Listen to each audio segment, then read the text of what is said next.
It's the Kacee Allen Show.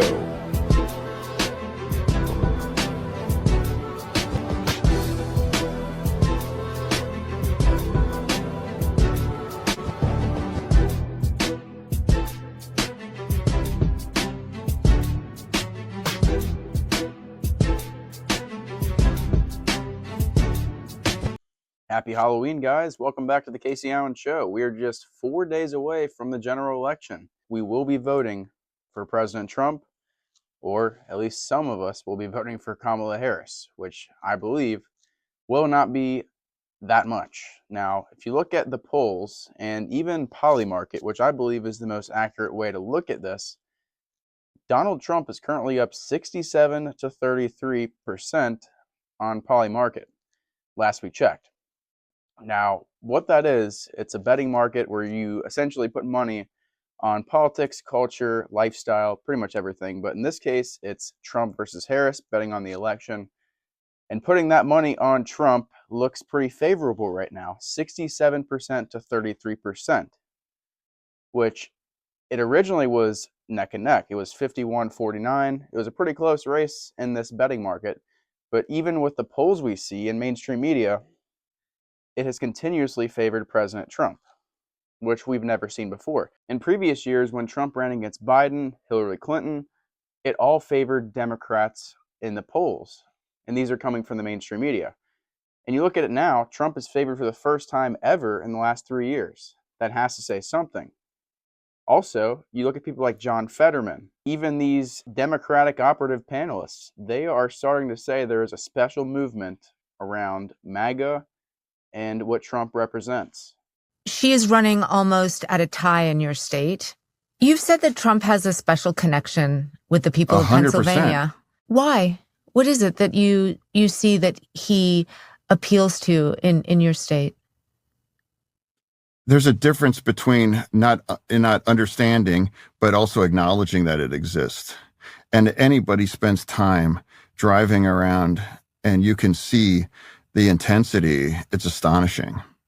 I was doing an event in Indiana County, very, very red, and there was a superstore of Trump stuff, and it was 100 feet long, and it was dozens of T-shirts and hats and bumper stickers and all kinds. I mean, it's like, where does this all come from?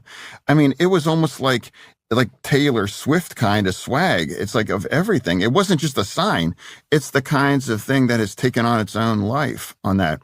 And it's like something very special exists there.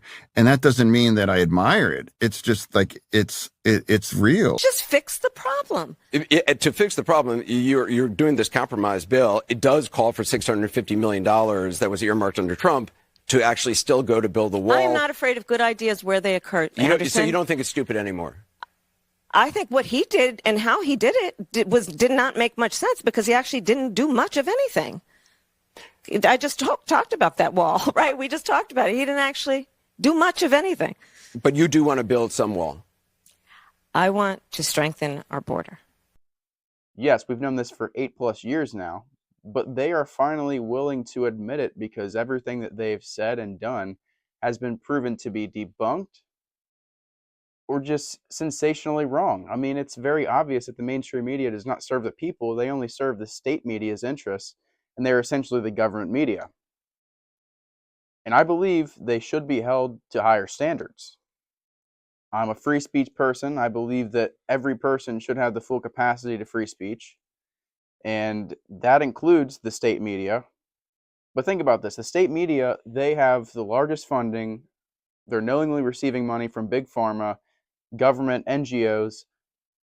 They have all these editors, conglomerates. These people have more power and money than any other alternative media, including myself.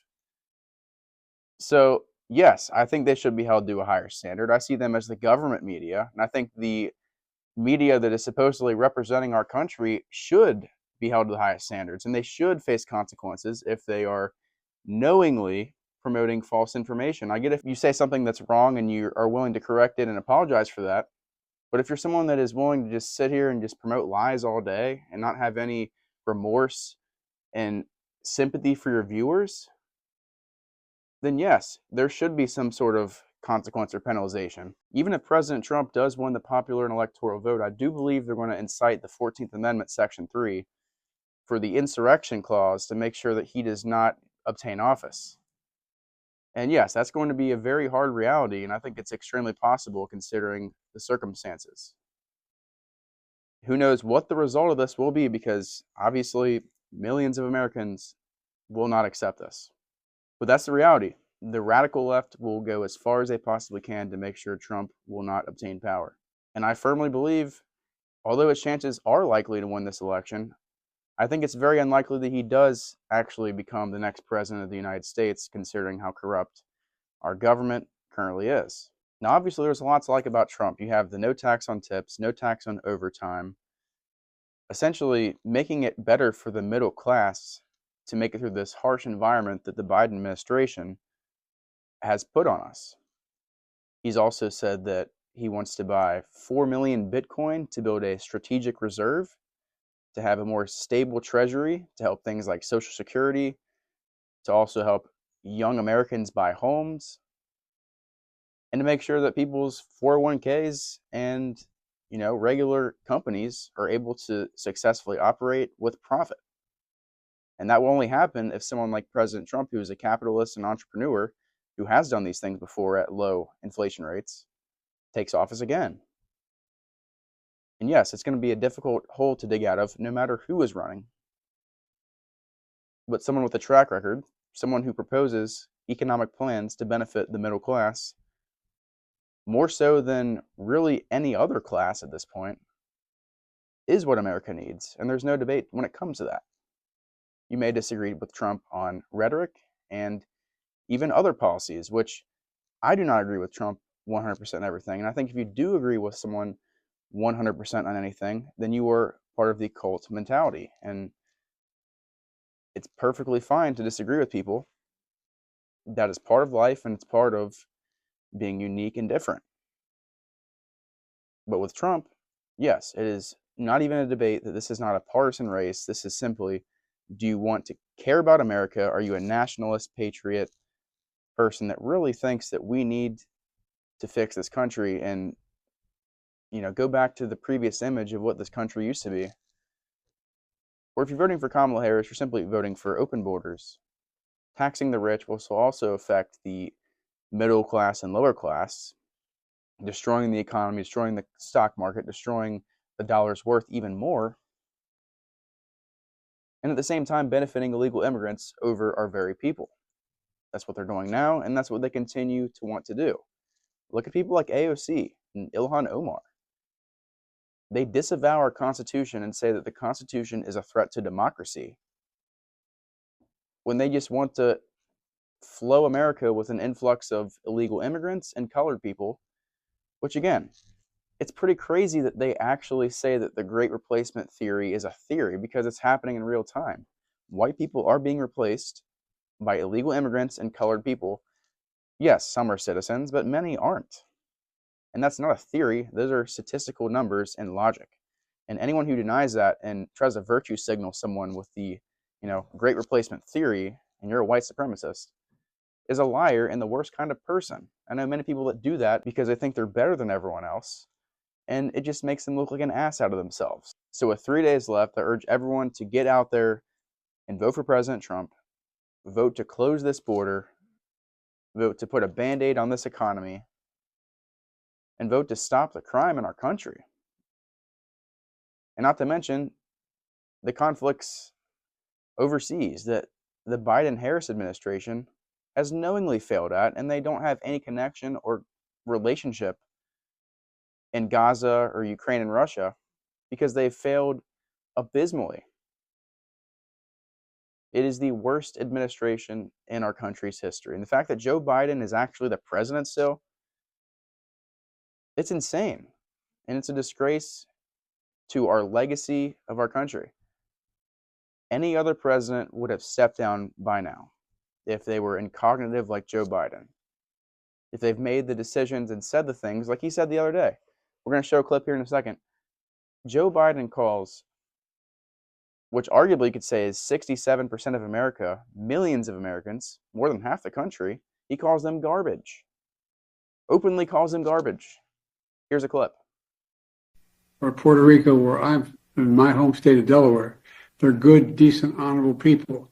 The only garbage I see floating out there is his supporters. His demonization of seen as unconscionable, and it's un-American. So just imagine if President Trump said this. Imagine if J.D. Vance said this. The mainstream media would be using this for decades against them. They would be using this against the Republican Party and every person who images Donald Trump in the future. But no, it's perfectly fine if Joe Biden calls all these Americans, all these Trump supporters, garbage. It really shows the double standard in the mainstream media and exactly why they're losing the viewership that they are. So the best we can do is pray that Trump does get in office, everything goes smoothly, he wins the popular and electoral vote, and we just have to hope that the corrupt powers that be do not take away Trump's ability and disqualify him on January 6th of 2025, which I said is very likely and I think will happen. That is my prediction. When you look back at this months from now, I do believe I will be right. I hate to say it, but I think the powers that be are so corrupt and they will do anything to stop this man from being the next president of the United States. We'll see you next time.